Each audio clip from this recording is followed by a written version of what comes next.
El debate sobre la ley trans en España ha desatado una fuerte confrontación en el seno del movimiento feminista. Algunas de las críticas apuntan a que esta legislación supone un retroceso, ya que elimina a la mujer como sujeto político y jurídico y se desprotege a los menores.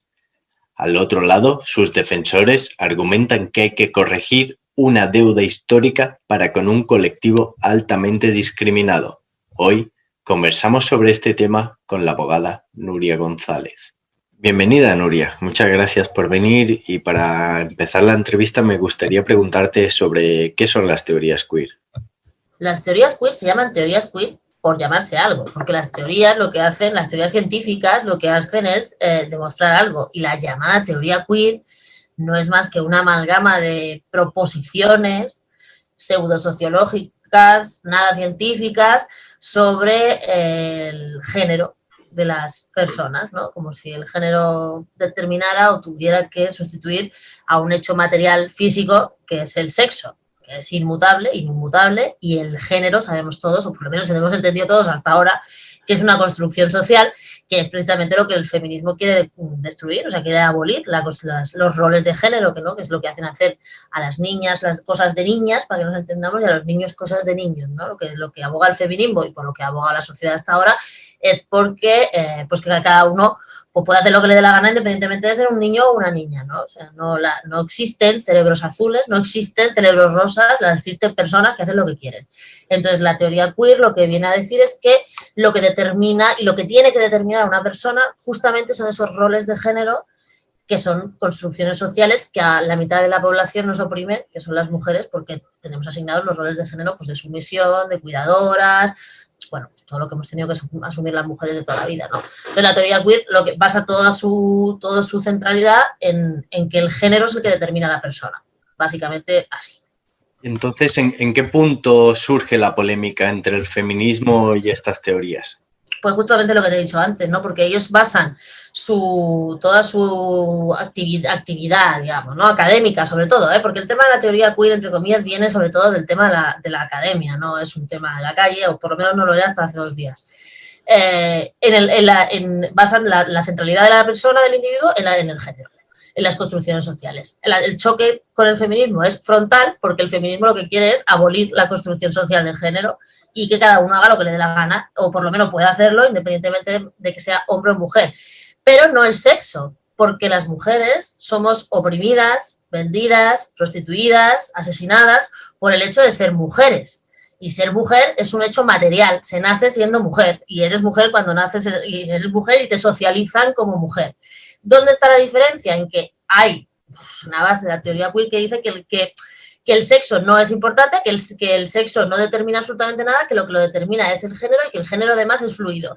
Que tú hoy te puedes sentir hombre, mañana te puedes sentir mujer, o incluso te puedes sentir hombre o mujer determinando con la persona con la que estés. Obviamente esto no tiene absolutamente ningún sentido, pero hace mucho daño a todos los avances, por ejemplo, legales, que las mujeres hemos conseguido en las leyes que en base a la determinación de género, por ejemplo, las leyes contra la violencia machista, las cuotas paritarias, el deporte femenino. Si el sexo no existiera, si nosotros empezamos a decir que el sexo no existe, no tendría ningún sentido que tuviéramos deporte femenino y deporte masculino. Ergo, alguien que se pueda sentir hombre hoy, mañana mujer, podría estar compitiendo en la categoría que le diera la gana, con lo que eso está pasando ya, porque esto ya es real, que muchos hombres que deportistas que en su categoría masculina pues no ganaban absolutamente nada, se han autodeterminado mujeres, se han pasado a la categoría femenina y por obvias y físicas razones, evidentemente están ocupando espacios de campeonatos, de premios, de medallas, de reconocimientos que son de mujeres, ¿no? Y otro sitio donde también pasa es en el tema de las cuotas paritarias de los partidos.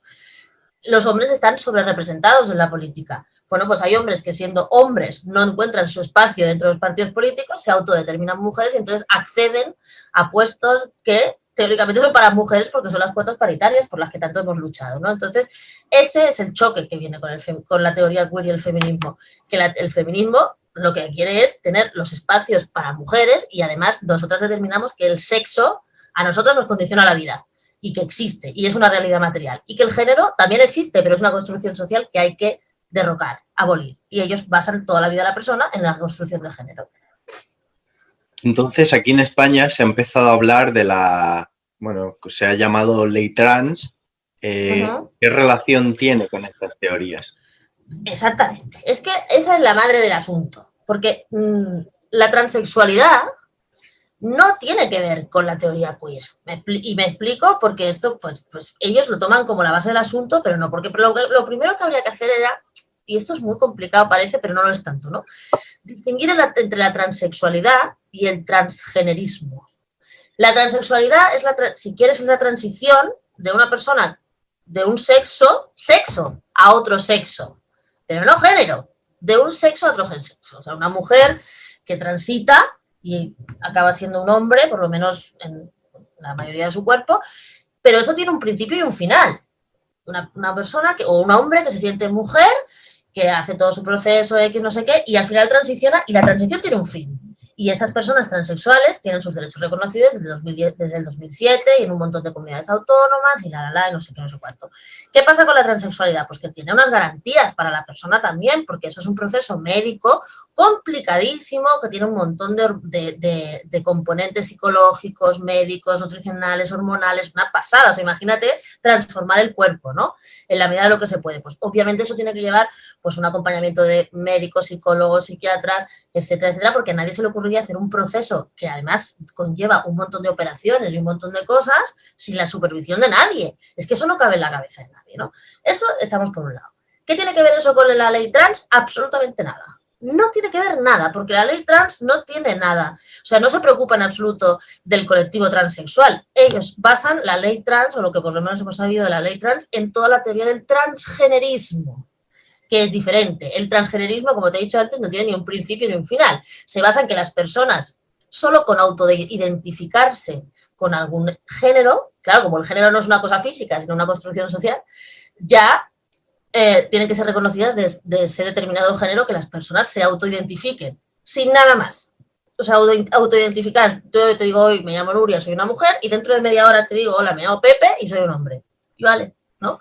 Tú me dirás, ¿eso para qué sirve? Pues realmente sirve para cargarse todas las leyes basadas en el sexo que otorgan derechos a las mujeres, como por ejemplo hemos visto últimamente en Cataluña, la última ley que se aprobó en el Parlament, en la reforma de la llei para el dret de les dones a erradicar la violencia masclista, para erradicar la violencia machista, que ha hecho desaparecer a la mujer como sujeto de la violencia machista. Ergo, no existía la violencia machista en Cataluña porque la propia ley contra la violencia machista se la ha cargado. Porque la violencia machista es la que sufre una mujer por el hecho de ser mujer a manos de un hombre. Esa es la definición de violencia machista. Hay otras violencias. Hay violencias para otros colectivos. Evidentemente los colectivos de transexuales, gays, lesbianas pueden sufrir también violencia por el hecho de serlo, pero eso son otras violencias. Es la homofobia, la transfobia y demás. Pero la violencia machista es la que sufren las mujeres a manos de los hombres simplemente por ser mujeres. Si tú a esa ecuación le quitas la mujer, y cualquiera puede sufrir violencia machista, obviamente te has cargado la violencia machista y toda la protección que con ello conlleva. Además de esta supresión de la ley de, bueno, supresión, llamémosle así, de la ley de violencia de género, ¿qué otras cosas implicaría la aprobación de esta ley o leyes en caso de ser autonómicas? Es que las autonómicas ya hay un montón, ¿eh? Cataluña tiene la suya, Aragón tiene la suya, Andalucía tiene la suya, quiero decir, no es una cosa nueva, ¿no? Pero además, como son autonómicas, pues cada autonomía tiene lo suyo. Por ejemplo, en Aragón, una de las cosas es que se guarda un cupo en las oposiciones públicas para el colectivo de gente transexual o transgénero. Imagínate, si yo mañana voy y digo que yo soy transgénero porque, aunque sea una mujer, en ese momento soy Manolo, obviamente yo puedo entrar en ese cupo, ¿no? Es todo como una absoluta inseguridad jurídica que se ha generado simplemente por un malentendido, o sea, un concepto de malentendido de querer proporcionar derechos a un colectivo que ya los tiene y que en el caso de no tenerlos, no son esos los derechos que les faltan. Tú hablas con la gente transexual y te dice que están muy carentes de todo el tema sanitario, que hay unas carencias bastante importantes en el tema de trabajo, de políticas laborales, pero en ningún caso el colectivo transexual ha luchado o está luchando por la autoidentificación de género. Y eso es lo que esta ley trans tiene en su centro, que la gente solo con decirlo puede hacer lo que le da la gana. Por eso en Aragón. En Cataluña lo que te acabo de decir, ahora vamos a tener, en cuanto entra, una vez entrada la ley en vigor, que compartir los recursos. Los recursos que estaban destinados a violencia machista, por ejemplo, refugios, ¿cómo se llama? La RAI, que es la paga de 6 meses que le dan a las víctimas de violencia machista y demás, ya no van a ser solo para mujeres, van a ser para cualquiera que se autodetermine mujer y diga que es víctima de violencia machista. Pero yo aquí quiero decir una cosa en referencia a la ley catalana. Yo no creo que esto se pueda aplicar judicialmente, y me explico. La ley catalana reconoce unos derechos que no pueden ser reconocidos porque no existen en la realidad material. Quiero decir, la ley catalana dice transgénero, binario, no binario, no sé qué. Eso los códigos jurídicos, el Código Penal, el Código Civil, no lo recogen. Entonces, si alguien, llegado al punto, por ejemplo, en un caso de violencia machista, que es el caso donde más se puede ver, ¿no? El agresor llegara a la sala de juicio y por consejo de su abogado, lo que sea, se autodeterminara mujer en ese momento para que no se le pudiera aplicar la ley de violencia machista en base a la ley de violencia machista catalana, yo creo, como jurista, que prevaldría la ley de violencia machista estatal, que no reconoce ninguna de estas categorías. Por eso te digo que un poco lo que han hecho en Cataluña es mucha fanfarria, otra vez, pero que yo creo que tiene poca aplicación en los tribunales. La verdad es que no creo, porque donde hay una ley autonómica y una ley estatal, cuando hay un conflicto de competencias siempre prevalece la ley estatal. Entonces, por mucho que tú pongas las personas transgéneros pueden ser víctimas de violencia machista, o las personas no binarias y tal, delante de un juez, las personas transgéneros y no binarias pues simplemente pues no existen, ¿no? Donde sí entran es en el tema de los recursos que te digo. Podemos llegar a la situación que ya se ha dado en otros países, por ejemplo en Canadá o en Reino Unido, donde hombres autoidentificados como mujeres han exigido entrar en los refugios de mujeres víctimas de violencia, incluso con que tienen los niños allí y tal, y claro, eso genera un problema. De hecho, en Canadá hay un refugio que tuvieron que cerrar porque el Estado les retiró los fondos por no dejar entrar a hombres autoidentificados como mujeres, ¿no? Yo creo, sinceramente, que las mujeres necesitan espacio, sobre todo las mujeres víctimas de violencia machista, espacio exclusivamente para mujeres donde se sientan seguras y solo para mujeres. Ya está. Y entonces esas son las cosas que van a ir tirando. Y, por ejemplo, otra cosa que también tiene mucho que ver es el tema de las estadísticas. Si no podemos hacer estadísticas entre hombres y mujeres, nunca sabremos qué delitos sufren las mujeres, cuánta violencia sufren las mujeres, quiénes son los agresores de las mujeres, porque si ya no se va a poder preguntar por el sexo, quién agrede a quién, ¿cómo lo vamos a saber? Obviamente has hecho desaparecer la violencia machista de un plumazo. Como comentabas antes, el colectivo trans también tiene sus exigencias, ¿no? Como son las sanitarias, etcétera. Y son un colectivo que está marginado y denotado, ¿no? ¿Cómo se podría luchar por sus derechos? Porque creo que esto es algo que se está dejando de lado. Evidentemente, es que lo gracioso es que te hablan de una ley trans, pero fíjate, ya el propio lenguaje ya es muy perverso, ¿no? Hablan de ley trans, pero no de ley transexual, porque ellos no quieren hablar de los transexuales. Ellos quieren hablar de lo trans en general, que lo trans en general es lo que te digo, el transgenerismo. Hoy sí, mañana no, y pasado mañana ya veremos, ¿no? Obviamente nada, absolutamente nada. Si ellos quisieran trabajar, la gente que está haciendo esta ley, el Ministerio de Igualdad, con el colectivo trans, lo primero que tenía que haber hecho era reunirse con el colectivo transexual, porque hay muchos colectivos transexuales que llevan mucho tiempo trabajando y recoger las demandas de esa gente. Yo, con las personas transexuales con las que tengo relaciones, les he preguntado, están totalmente en contra de la ley trans, precisamente porque no recoge ninguna de sus demandas. Simplemente se basa en todo lo que te digo, ¿no? Pues en lo superficial, ¿no? En lo que la gente pueda decir hoy o mañana, y también es una ley que amenaza, ¿no? Porque tú ya, o sea, tienes que asumir, y a mí me da igual, la gente se puede autodeterminar como quiera. Otra cosa es que dentro de la ley nosotros tengamos una mínima seguridad jurídica como país y sepamos quién es quién y lo que hace, ¿no? Pero esta ley no quiere garantizar los derechos de nadie, sin embargo sí socava fuertemente los derechos de las mujeres, por muchas razones. Presupuestariamente, por lo que te decía antes, pues los recursos que están destinados para mujeres ahora tienen que repartirse con todo el mundo, sin poner ni un duro más. Claro, porque si yo tenía 20 euros, pero invento, ¿no? 20 millones de euros para igualdad para 26 millones de mujeres, ahora tengo 20 millones de euros para igualdad para 47 millones de personas, que es toda la población, porque cualquiera puede determinarse mujer, ¿ok?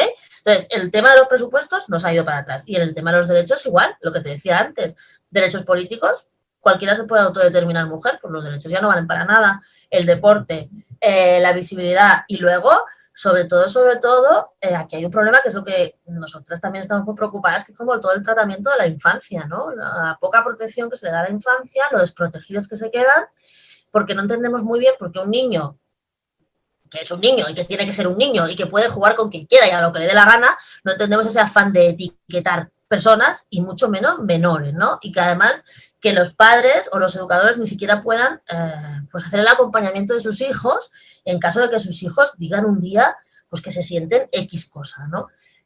Bueno, esto es un ataque a la infancia brutal. Y parece que a nadie le importa a los niños, pero los niños están en el centro del asunto porque los niños no deberían estar tan encorsetados de que si un día quieren jugar a la pelota y otro día quieren jugar a la cuerda o a yo qué sé, o las niñas o a lo que sea, que haya alguien que los esté vigilando y los catalogue por lo que quieran jugar o por lo que quieran hacer, pues si a un niño le gusta cocinar o a una niña le gusta el fútbol y tal, a lo mejor lo que quieren, el pensamiento único que nos quieren meter es que si a una niña le gusta el fútbol, ya tiene que ser un niño, porque a una niña no le puede gustar el fútbol. O si a un niño le gusta cocinar, tiene que ser una niña, porque si no, no le puede ser, o sea, un niño no le puede gustar cocinar. O sea, es lo más victoriano, en realidad, lo más patriarcal que hemos visto en los últimos tiempos, ¿no? Siempre hemos luchado porque la gente haga lo que le dé la gana y que no haya ningún problema, ¿no? Pero claro, catalogar a la gente por lo que le gusta hacer desde la infancia, pues es muy peligroso, porque eso quiere decir que la infancia deja de ser libre para ser una infancia absolutamente encorsetada en los dictados del patriarcado más ancestral. Decías antes que estas teorías que se están aplicando se basan en lo superficial, y a mí en este sentido hay una cosa que me llama bastante la atención, que es la relación de esta gente que propugna estas teorías con la prostitución. Bueno, es que aquí hay un asunto que es la base del tema, ¿no? Hay una parte de mujeres, digo, por hablar del feminismo, ¿no? Que defienden todo este tipo de cosas y parece que todo es el mismo pack, ¿no? Transgenerismo, vientre de alquiler, prostitución. Todo tiene que estar permitido porque todo se basa en la falsa premisa de mi cuerpo, mi decisión, yo hago con mi libertad lo que me da la gana, no sé qué, y eso estaría muy bien si estuviéramos en un mundo igualitario. Todos sabemos que estamos en un mundo absolutamente desigual y que mi cuerpo, mi decisión y todas estas consignas que son absolutamente vacías si no se ponen en contexto con la sociedad, lo que acaban es abocándonos a un neoliberalismo absolutamente salvaje y al capitalismo más brutal que hay. ¿Por qué? Pues porque no podemos, bajo la premisa de la libertad que no existe, o sea, una decisión entre la prostitución, o sea, prostituirte o comer no es una decisión libre. ¿Me explico? Y yo he leído que me parece una cosa absolutamente, eso sí me parece transfobo, me parece muy transfobo. He leído en muchos documentos de gente que está a favor de toda esta historia de la teoría queer, que la prostitución como un trabajo, pues puede ser una salida para las personas transexuales. Oiga, las personas transexuales tendrán que trabajar en cualquier cosa, para empezar porque la prostitución no es ningún trabajo, es explotación sexual. Entonces, lo que están defendiendo es que las personas transexuales, pues en lugar de convertir a las personas transexuales en un colectivo con acceso a trabajos dignos, convirtamos la prostitución en un trabajo y que se dedique a las transexuales. Eso sí me parece transfobo, ¿no? Y sin embargo ellos lo revisten con un tema de de libertad personal y de no sé qué, no sé cuánto. La prostitución no tiene nada que ver con la libertad, la prostitución es explotación y los únicos que son libres son los proxenetas que ganan dinero a costa de la explotación de mujeres, de transexuales, de niños, de hombres y de todo el mundo que se ponga. ¿Consideras que en este debate hay alguien, como los proxenetas, por ejemplo, que está sacando rentabilidad del asunto? Pues yo no sé si están sacando rentabilidad todavía, pero igual esperan sacarla, ¿no? O sea, quiero decir, claro, o sea, si tú imagínate que llegara el momento en el que este discurso absolutamente neoliberalista, por mucho que lo quieran disfrazar de izquierda y demás, ¿no? Y me refiero al tema, justamente a Podemos, ¿no? Que es el que dice que es de izquierda y defiende la prostitución, porque, por ejemplo, partidos como Ciudadanos y el PP, pues ya sabemos que son de derecha, así que van a defender siempre teorías ultraliberales, ¿no? Pero la izquierda, disfrazada de izquierda, el disfraz de la izquierda abogando por la regularización de la prostitución, pues evidentemente los únicos que benefician son las proxenetas. Y no me lo estoy inventando yo, y no lo estoy diciendo por decir, sino ahí están los ejemplos, ahí está Alemania, ahí está Holanda, un auténtico desastre. Los únicos que benefician a eso son los proxenetas que pasan de ser delincuentes a ser honorables empresarios. Entonces, yo no sé si ahora están sacando un rédito, pero que desde luego, si se impusiera esta teoría, eso sí que es una teoría, de que el trabajo, o sea, que la explotación sexual deja de ser explotación sexual y violación de derechos humanos, como la prostitución, para ser un trabajo normal, pues imagínate, se estarían frotando las manos. Por eso hay que atajar, hay que identificar esos discursos. O sea, no es transfobo decir que un hombre es un hombre y que una mujer es una mujer. Eso no es transfobo. Lo que es transfobo es decir que la prostitución tiene que ser legal para que se dediquen los transexuales. Y eso lo dice esta parte de esta gente. Eso sí es un discurso absolutamente transfobo y homófobo y además contra los derechos humanos. A nosotros siempre nos gusta acabar dejando al invitado que comente algo, si nos hemos dejado algo en el tintero, si tiene algo más que añadir. Sí, mira, hay una cosa que a mí me gusta decir en este tema de toda esta historia que estamos viviendo ahora, ¿no? De la queer, trans, no sé qué. Muchas veces lo que hay detrás de toda esta historia es una homofobia bastante grande. Por ejemplo, o sea, y una homofobia y sobre todo una lesbofobia, ¿no? Sobre la sociedad, porque lo que decía antes, ¿no? Una mujer que sea una mujer no puede hacer determinadas cosas porque tiene que ser un hombre para cumplir con los cánones patriarcales, ¿no? O una mujer lesbiana, como también hemos visto varias veces y esto lo leemos habitualmente, no puede decir que no a acostarse con una persona transgénero que tenga un órgano sexual masculino porque es lesbiana y obviamente a la lesbiana no le gustan los penes, así de claro, ¿vale? Entonces, porque una persona se autodetermine en ese momento como mujer, sigue teniendo un pene y a las lesbianas no les gustan los penes. Igual que a los homosexuales no les gustan las mujeres, tío, con vulva, con vagina y demás. Bueno, pues que todo eso sea transfobia quiere decir que además de atentar contra la libertad de pensamiento y de palabra y demás, atentan contra la libertad sexual. Oiga, lo que es homofobia absoluta, porque una persona que quiere acostarse con, le pongo el ejemplo, un hombre que quiere acostarse con otro hombre, pero se quiere autoidentificar como mujer, en el fondo lo que es un homófobo bastante grande, porque él mismo necesita autoengañarse, como si fuera una mujer para acostarse con otro hombre. Miren, aquí las cosas son muy claras, ¿no? Detrás de tener que disfrazar a los que hacen cosas de hombres como hombres, o a los que hacen cosas de mujeres como mujeres, hay un no aceptar los roles de la gente que haga lo que le dé la gana y que cada uno con su sexualidad haga lo que quiera, ¿no? Parece como que haya que aceptar, o sea, es lo que te digo, ¿no? Parece como que un hombre que le gusten otros hombres es mejor, la sociedad lo va a aceptar mejor si se autotransforma en mujer que si sigue siendo un hombre. Eso es homofobia pura. Homofobia pura, pues oye, pues, y detrás de toda esta historia hay mucha homofobia y sobre todo muchísima lesbofobia. Muchas gracias, Nuria. Muchas gracias a todos por vernos. No os olvidéis, como siempre, suscribiros al canal, dar me gusta por estas cosas del algoritmo. Y quiero hacer también un llamamiento a todos para que os suscribáis a Nueva Revolución. Muchas gracias.